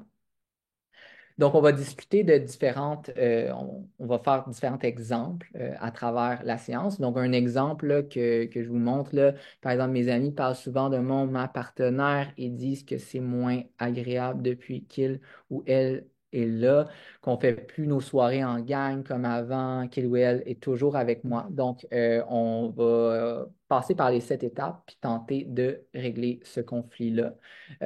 Donc, voilà. La 12e séance, c'est la communication et le bonheur. Donc, on va aborder encore une fois la communication, qui est un point important. Donc, on va vraiment dans cette séance-là voir ben, quoi faire pour que mon couple perdure. D'abord, ben, on va voir des stratégies, comment bien communiquer avec son partenaire amoureux. Donc, d'abord, on va aborder, ben, c'est important de choisir un moment approprié. Donc, c'est-à-dire que si mon niveau d'intensité émotionnelle est dans le tapis, par exemple, je ressens une colère super intense, ben, peut-être que ce n'est pas le bon moment de communiquer à mon ou ma partenaire. Donc, peut-être que je suis mieux d'aller prendre une marche ou d'aller relaxer pour baisser mon niveau d'intensité émotionnelle. Puis, je peux attendre de me calmer pour pouvoir communiquer puis m'assurer en fait que mon ou ma partenaire et moi, ben, on est disponible émotionnellement pour s'écouter. Donc, d'abord, il y a ça. Ensuite, je le répète, je l'avais déjà mentionné, puis aussi dans le témoignage, l'importance de parler au jeu, donc d'utiliser le jeu, comment je me sens, et de ne pas utiliser le tu, qui peut avoir un impact, que la personne peut se percevoir de la critique dans nos propos. Donc, on parle de l'importance d'utiliser le jeu. Aussi, on parle ben, de l'importance de chercher à comprendre le point de vue de mon ou ma partenaire, c'est-à-dire d'essayer de poser des questions, d'essayer de reformuler ce qu'elle dit pour essayer de comprendre son point de vue parce que dans un conflit, ben, il y a deux personnes. Donc, on ne veut pas se centrer juste sur moi, mon point de vue, mais on veut essayer de comprendre le point de vue de mon ou ma partenaire. Donc, on va vraiment regarder ça en groupe. Puis aussi exprimer que je comprends mon ou ma partenaire, qui fait partie de l'empathie, là. Ben, par exemple, essayer de reformuler ses propos, essayer de valider son point de vue et tout ça. Puis bien sûr, là, on veut éviter de se défendre. Surtout si on a blessé notre partenaire, ben, essayer de tout s'excuser. Donc, c'est l'idée que personne n'est parfait, on fait toutes des erreurs. Puis c'est vraiment de garder en tête que le but, c'est pas de remporter le conflit contre son partenaire. Donc, il n'y a personne qui remporte une médaille ou un trophée après, là. C'est plutôt de trouver un terrain d'entente, donc de faire des compromis, puis bien sûr que les compromis soient mutuels. Puis après avoir regardé les stratégies de comment bien communiquer, ben, je voulais aussi aborder stratégie de communication à éviter. En fait, il y a un chercheur, Gottman, qui est un grand chercheur qui s'est intéressé aux relations de couple. Puis, il a pu identifier 4 types de comportements lors de conflits qui prédisent le plus fortement, en fait, les ruptures amoureuses puis les divorces. D'abord, il y a les critiques. Donc, critiquer, on peut facilement éviter ça en utilisant le je. Donc, quand on est dans le tu fais tout le temps ça, tu fais jamais ça, etc. Bien sûr, il y a le mépris, là, d'être méprisant à son partenaire, c'est jamais une bonne idée. Il y a aussi une attitude défensive, donc être sur la défensive, de ne pas vouloir reconnaître, d'être vraiment c'est ça, sur la défensive, ben, ça peut avoir un impact assez significatif sur le couple. Il y a aussi le retrait, donc d'éviter les conflits, c'est jamais bon. Donc, l'idée aussi de bouder son partenaire. Donc, on ne veut vraiment pas être dans le retrait, mais plutôt adresser les conflits. Donc, tous ces types de comportements-là peuvent vraiment avoir un impact sur le couple. Puis ensuite, qu'est-ce que je peux faire en fait? On va vraiment explorer ben, quoi faire pour que mon couple perdure. Donc, on va explorer différentes stratégies. Donc, par exemple, avoir des projets communs, faire des voyages, avoir des activités récréatives, etc. Bien sûr, s'intéresser à l'autre, donc poser des questions sur sa journée. Quand la personne revient de travailler, ben, c'est important de s'intéresser, favoriser l'intimité, donc de partager des moments hors de la routine, de maintenir une bonne intimité et sexualité avec l'autre, etc. Donc, plusieurs manières que je peux faire en sorte que mon couple puisse être heureux puis satisfait. Donc, ça, c'est pas une liste qui est exhaustive, donc on va regarder ensemble. Puis bien sûr, on veut favoriser la réflexion du groupe, donc va se questionner, ben, on va questionner au groupe, ben, est-ce que vous connaissez un couple qui est heureux puis qui est ensemble depuis longtemps? Ben, qu'est-ce que le couple fait? C'est quoi qu'il met en place pour se sentir bien ensemble depuis longtemps et tout ça? Donc, c'est vraiment une séance qu'on va dédier à ça. Donc voilà, j'ai passé vraiment tout le tour du programme. Bien sûr, comme j'ai dit, je le répète, c'est un survol. Donc, c'est pas tout ce que j'ai présenté donc, c'était pas de manière exhaustive tout ce qui est discuté dans le programme de groupe, mais c'est vraiment un survol pour voir un peu à quoi ça ressemble. Puis comme j'ai dit, c'est vraiment des discussions qu'on fait en groupe. Puis là, maintenant, je voulais passer vraiment au fait qu'on recrute en fait des participants, participantes pour notre projet de recherche. Comme j'ai dit, on est en train de mener une troisième étude sur l'intervention de groupe. Puis en ce moment, on recrute, comme j'ai dit. On recrute des personnes de tout genre et orientation sexuelle. Donc, les critères sont là. Donc, c'est d'être âgé de 18 à 35 ans, donc jeunes adultes, avoir aussi un désir de développer des relations amoureuses ou intimes, parce que vraiment, c'est une intervention, comme vous avez pu voir, qui porte vraiment là-dessus. Puis aussi d'être célibataire au moment de la participation. Bien sûr que c'est une intervention qui peut être utile, qui peut être utile chez les jeunes adultes qui ont un trouble psychotique, qui sont en couple, mais on veut vraiment s'intéresser, puis c'est dans le cadre d'une étude sur est-ce que ça permet aux personnes de faire des rencontres amoureuses et d'être en couple. Et voilà, donc c'est une des raisons pour qu'on met ce critère-là.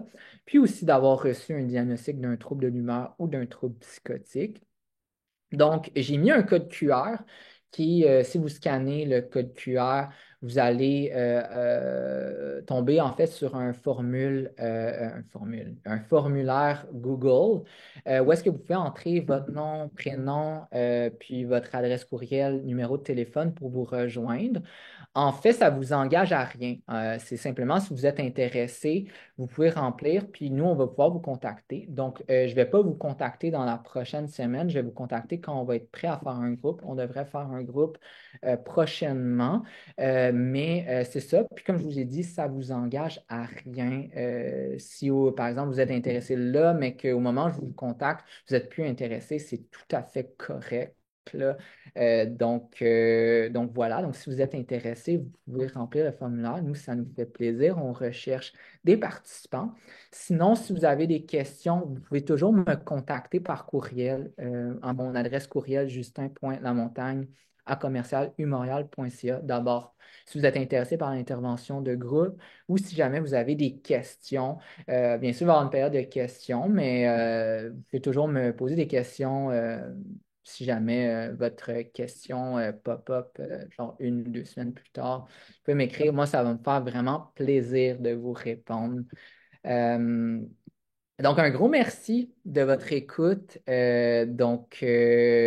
Merci beaucoup. Donc, j'ai encore laissé une fois c'est le même code QR pour aller sur le formulaire Google. Donc, et mon adresse courriel aussi est là. Donc, je suis vraiment intéressé. Si jamais vous avez des questions, ben, on a une période de questions. Cool. 8h30. Parfait. Ben, merci beaucoup. Un grand merci pour cette conférence-là super pertinente et intéressante. Denis, tu voulais prendre la parole? Oui, je voulais dire, wow, c'est quand même quelque chose qui est un sujet inépuisable. Il y a plein, plein, plein d'aspects qui ont été touchés.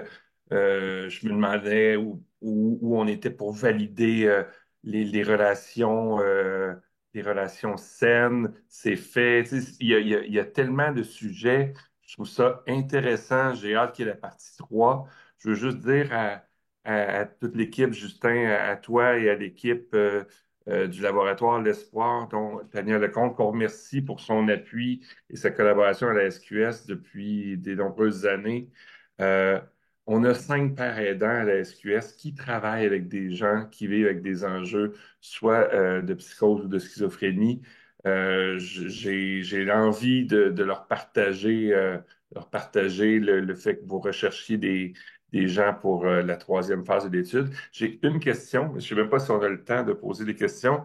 Je me demande juste en termes de persistance des acquis dans le temps. Mhm. Comment? Est-ce que ça a déjà été vérifié, ça a déjà été validé? Parce que Mhm. je comprends que pendant les 12 semaines, si la personne développe une relation amoureuse, mais que pour une raison bonne, euh, la relation se termine, est-ce que Mhm. la personne revient à ses vieilles habitudes ou les acquis persistent dans le temps? Est-ce que c'est clair comme question, Oui, Justin? c'est très clair comme question. En fait, dans notre première étude, on a vérifié, en fait, un mois après l'intervention, ouais, je pense que c'était un mois après l'intervention, voir s'il y avait toujours des acquis après. Puis on a vu justement, après un mois, il y avait toujours les acquis qui étaient maintenus. Nous, dans notre étude qu'on fait actuellement, puis c'est vraiment ça, on va avoir une méthode un peu plus rigoureuse. On va regarder jusqu'à 3 mois, voir est-ce que les gains se maintiennent. Bien sûr, ça pourrait être intéressant de vérifier si après, par exemple, un an, ça se maintient, mais ben, ça peut-être dans une prochaine étude parce que là, ça demande un petit peu plus de temps et tout ça. Mais là, dans cette phase 3 de cette étude, de la troisième étude qu'on fait actuellement, ben, on va quand même vérifier 3 mois plus tard si les gains se maintiennent. Aussi, je me tiens à mentionner que ben, les participants vont garder le manuel, ils vont remplir, ils vont pouvoir écrire. Donc, ils conservent le manuel avec eux. Donc, si jamais il y a quelque chose qui revienne ou dans leur relation, ben, ils peuvent toujours retourner sur le manuel. Donc, on a quand même une petite idée que probablement que les gains se maintiennent à long terme, étant donné qu'il peut retourner sur le manuel et tout ça. Puis, on a quand même l'impression que les gains se maintiennent, mais évidemment, ça serait à peut-être revalider avec une autre étude, peut-être à suivre au plus long terme, bien sûr. Merci. Merci beaucoup. On a un commentaire, ben, c'est de Madame Tania Lecomte qui dit Wow, super présentation, claire et intéressante. Et le témoignage à la fin, ben, le témoignage en fait ajoute des informations très importantes. Donc, Mm. bravo et merci. On est tout à fait d'accord. Mm. Si vous avez des questions, n'hésitez pas à les mettre dans la section QR ou dans le clavardage. Donc, ici, j'ai une précision de Madame Lecomte, justement. Dans la dernière étude, on a fait les deux, soit en personne ou à distance. OK, c'est pour demander si les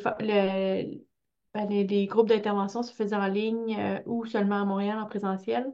Puis elle Mm. répondait que dans la dernière étude, on a fait les deux, soit en personne et à distance. Mhm. Pour l'instant, on fait surtout en présence, mais il pourrait éventuellement être possible de le faire à distance aussi. Mhm. Ouais. Voilà. On a quelqu'un qui demande si ce sera possible de voir la conférence en ligne pour la montrer à un proche, par exemple. Donc, normalement, elle se retrouve dans la zone membre de notre site web. Donc, il faut être membre pour pouvoir y accéder. Il y a une collection d'environ 50 conférences sur toutes sortes de sujets liés à la schizophrénie, données par toutes sortes d'intervenants et professionnels et experts. Donc, je vous invite à devenir membre si vous ne l'êtes pas déjà, puis ça soutiendrait notre mission. Et puis, le fait qu'on est maintenant à notre 35e année d'existence. Donc, je vous encourage à le faire. Sinon, c'est possible aussi avec l'autorisation de M. Lamontagne, qu'on diffuse sur d'autres plateformes. Ce sera à voir avec lui. Mm. Merci, bravo, c'était vraiment intéressant et bien monté comme présentation.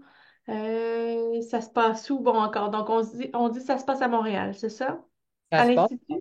Ça se passe à Montréal. En fait, là, on a conduit un premier groupe à la clinique JAP au CHUM. Donc, on va vérifier avec eux s'ils veulent conduire un prochain groupe. Aussi, on a possiblement la clinique connectée qui ont montré leur intérêt à faire un groupe. Il y a aussi possiblement ou Douglas qui serait intéressé et aussi dans un organisme communautaire dans le West Island. Puis aussi, nous, on veut faire un groupe aussi à l'Université de Montréal éventuellement. Donc, donc oui, c'est vraiment plus pour l'instant à Montréal, mais en fait, on est quand même ouvert là, s'il y a quand même, il y a d'autres cliniques ailleurs au Québec qui sont intéressés de faire le groupe. Puis d'ailleurs aussi, s'il y a des intervenants communautaires qui assistent à la conférence ou en différé ou des professionnels de la santé, ben sachez qu'on est intéressé là, à implanter le groupe, l'intervention de groupe dans plusieurs cliniques et organismes communautaires. Génial, ça c'est une très bonne nouvelle. Ici, on a merci beaucoup pour la présentation. TS OCIV ici. Super pertinent les divers sujets abordés lors des séances. Ça va m'aider dans ma pratique assurément. Donc, on est bien heureux que ça a pu aider. Si on est en dehors de cette étude, à quelles ressources notre proche pourrait avoir accès à ce genre de groupe? Est-ce que c'est unique ou est-ce qu'il y en a, ça existe ailleurs? Non, c'est quand même assez unique. C'est notre programme. Ensuite, on le teste. C'est sûr que nous, notre objectif, en fait, c'est de pouvoir l'implanter puis que tu sais, dans un, par exemple, dans un monde idéal, là, on le Mhm. teste l'efficacité, on la reteste, on a eu des résultats prometteurs. Mais c'est sûr que dans un monde idéal, ben, on aimerait ça que la majorité des cliniques avec premier épisode psychotique puissent intégrer le programme. Donc, non, c'est sûr que un tel programme comme ça se donne pas partout, là. C'est vraiment nous, il existe juste ce programme-ci sur les relations amoureuses. En tout cas, du moins qu'on connaît, là. Mm. Donc, est-ce que les gens qui fréquentent une clinique de premier épisode psychotique pourraient demander à vous contacter ou à contacter le laboratoire L'Espoir pour que éventuellement ça se donne? Bien sûr, en fait, j'invite, oui, soit partager, je pense que sur notre site web, on a notre courriel de labo. Sinon, ce qui est encore plus simple et plus direct, ben, ça serait de donner mon courriel. Donc, justin.lamontagne@commercialumorial.ca pour en fait qu'on puisse me contacter puis qu'on puisse voir ce qu'on peut faire. Ouais. Sur votre site, est-ce que le projet est annoncé quelque part?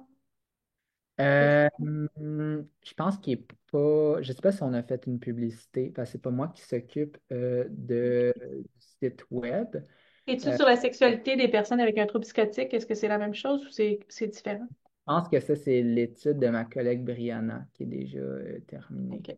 Euh, Bon. mais, euh, mais idéalement, je peux voir pour qu'on fasse une publicité sur notre site web justement pour après ça, s'il y a des intervenants ou des, voyons, des clients qui seraient, des participants qui seraient intéressés, ben, qui puissent directement avoir accès. Ouais. OK. Donc, je vais mettre votre adresse courriel Ouais. dans le chat ainsi que l'adresse pour le laboratoire L'Espoir. Il y a certaines personnes qui disaient qu'il y avait de la difficulté à scanner le code QR, donc j'ai mis l'adresse vers votre formulaire dans le chat aussi un peu plus haut. Donc, OK. OK, parfait. voilà. On a ici, excusez-moi. Donc, une autre question.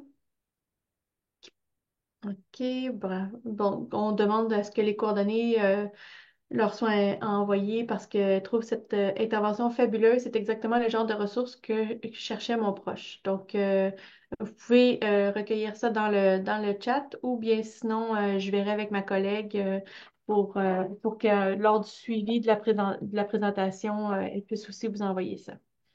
On a une question ici. Et pour les couples, car cette formation, comme l'a dit le jeune homme dans le témoignage, pourrait s'appliquer à tout le monde et les partenaires d'une personne psychotique auraient tout intérêt à comprendre tous ces mécanismes. Mhm.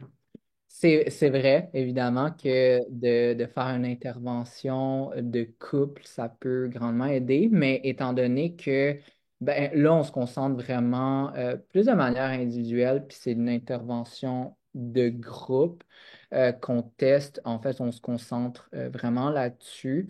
Mais évidemment que peut-être un jour, ça pourrait être pertinent d'intégrer peut-être une perspective un peu plus dyadique, mais pour l'instant, je regarde vraiment que définitivement pour les couples, ça peut être. Oui, ben les conjoints conjointes, effectivement, tout comme les proches qu'on dessert, nous, à la SQS, Mhm. pourraient bénéficier assurément là, de mieux comprendre tu sais, les Définitivement. défis. Là. Définitivement, tu sais, je pense qu'il y a des outils en fait qui est abordé dans le groupe. Par exemple, des outils comme j'avais parlé de résolution de conflits, de communication, Ouais. que effectivement, quand on le regarde en groupe, en couple, ben, ça peut grandement contribuer, mais c'est certain que tu sais, c'est vraiment plus une intervention. En tout cas, du moins, comment Mm. on désire le faire, ben, on ne va pas recruter des couples parce qu'on veut vraiment Ouais. garder une dynamique de groupe. Puis peut-être que s'il y a un couple, ben, ça pourrait quand même impacter la dynamique d'une certaine manière. Mhm. Ouais, je comprends. Oui. Puis bon, puisque c'est encore au niveau de l'étude, on peut pas, il faut malheureusement se cibler sur un Exact. type de clientèle pour l'instant, mais peut-être pour l'avenir. Ouais, exactement. À voir. Oui. Entre-temps, ben, nous, on n'est pas spécialisés en relations amoureuses comme Monsieur Lamontagne et son laboratoire, mais on a quand même des formations puis des intervenantes qui peuvent répondre aux besoins des proches pour mieux comprendre en général la schizophrénie puis comment aider sans s'oublier. Donc, c'est une de nos formations. Ça peut autant servir aux parents, aux proches, à la fratrie qu'aux conjoints-conjointes. Mhm. Ici, y a-t-il des structures qui peuvent aider les couples en dehors de vous? Est-ce que vous en connaissez? Des structures qui peuvent aider les couples en dehors de vous. Euh, bonne question parce que je ne m'intéresse pas précisément aux couples comme tel. Euh, peut-être à regarder ben, définitivement des interventions de couple qui existent. Je les connais pas par contre. Donc, ça serait peut-être à regarder. Je sais que peut-être des ressources. Je sais que je suis étudiant au CRIPCAS, donc vraiment un groupe de chercheurs plus sur les relations amoureuses. Puis il y a des chercheuses vraiment qui s'intéressent au couple. Donc, je ne sais pas si eux autres ils ont développé des interventions de couple, mais je sais. Mais bonne question. Je ne pourrais pas répondre à cette question. Je vais Euh, mettre le lien vers le Cripcast au cas où, mais je j'ai pas désolée, j'ai pas le temps de faire la recherche. Dernière question. Les femmes avec une expérience psychotique sont-elles plus sujettes aux situations d'emprise et de violence conjugale et comment les aider? ouh, je ne sais pas si il y a plus nécessairement de spécifiquement chez les femmes qui ont une expérience psychotique ont plus de risques de violence conjugale. Je sais que dans la population générale, les femmes sont plus susceptibles de vivre la violence conjugale qui mène, par exemple, à des blessures et hospitalisations, puis le risque de justement de féminicide. Donc, au niveau spécifiquement au niveau expérience psychotique, je ne connais pas vraiment la littérature scientifique à ce niveau, mais j'imagine que ça se généralise aussi chez les femmes avec des expériences psychotiques. Donc, c'est fort probable que aussi il y ait plus de risques chez cette population au niveau de violence conjugale qui mène, qui peut être, par exemple, des cas De de souvenirs, oui, j'ai vu ben, tu sais, avec différentes clientèles ou services résidentiels avec qui on collabore, les femmes qui sont résidentes ont souvent vécu toutes sortes de traumatismes et puis la violence conjugale en fait très souvent partie. Je pourrais peut-être donner une piste, la Maison Grise, qui est une ressource pour les personnes qui vivent qui vivent une situation de violence conjugale. À mon souvenir, ont souvent une clientèle qui vit aussi avec des troubles de santé mentale. Donc, peut-être aller voir de leur côté. Ils donnent des formations sur le TAC, donc le trouble d'accumulation compulsive, mais assurément, ils sont bien formés Mhm. pour cette double problématique-là. OK, super. Ouais, j'avais déjà entendu parler de cette ressource-là Mhm. aussi. Oui, c'est ça. Donc, la personne dit, je pense à ça car elles sont plus vulnérables et doutent beaucoup de leur propre vécu et sentiments. Donc, effectivement, Ouais, c'est ouais. C'est sûr que c'est une population plus vulnérable, donc j'imagine qu'il doublement, oui. va y avoir plus de risques. C'est juste que je connais pas trop la littérature scientifique là-dessus, donc je veux juste prendre un Ouais. pas de recul pour pas dire non plus n'importe quoi, mais j'imagine que dans mon hypothèse, il doit y avoir plus de risques aussi. Mhm. Est-ce qu'il y a d'autres personnes qui veulent poser des questions, que ce soit dans le clavardage ou dans le QR? On pourrait aussi prendre une ou deux questions à main levée, donc avec la voix, si vous le souhaitez, simplement à lever votre main ben, au bas de votre écran, en fait. Donc, voilà. Puis, Ben, d'ici là, donc, si on veut avoir des nouvelles de votre recherche, si on veut avoir des nouvelles de ce qui se passe, où est-ce qu'on pourrait en prendre? Ben moi, je pourrais demander, étant donné que ce que j'ai l'impression, c'est que le code QR fonctionne pas très bien. Je vais essayer, je pourrais peut-être demander à ma collègue qu'on fasse une publicité sur notre groupe Facebook, puis aussi qu'on puisse partager justement la fiche pour que les participants puissent remplir leurs coordonnées sur le formulaire.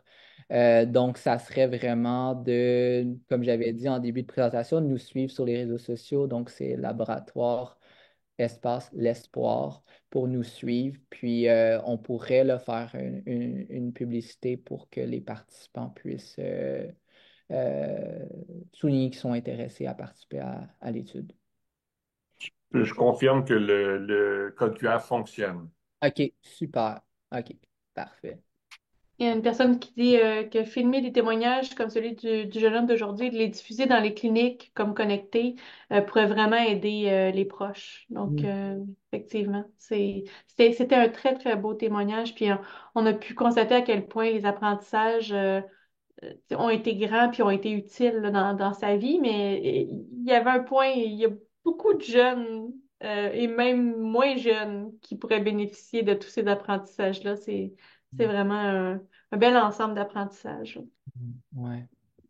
Voilà. Donc, ben, écoutez, je pense que ça peut être la conclusion de notre conférence. Donc, un grand, grand merci, premièrement pour ce que vous faites comme thérapie, comme étude, puis aussi d'avoir pris le temps de venir nous en parler ici, puis d'avoir pu partager vos connaissances avec nos membres. Mm. Donc, Ben, voilà. merci à vous pour l'invitation, puis pour à ceux aussi qui ont pris le temps d'écouter. C'est vraiment apprécié. Merci. Bonne soirée. Merci, bonne soirée. Au revoir.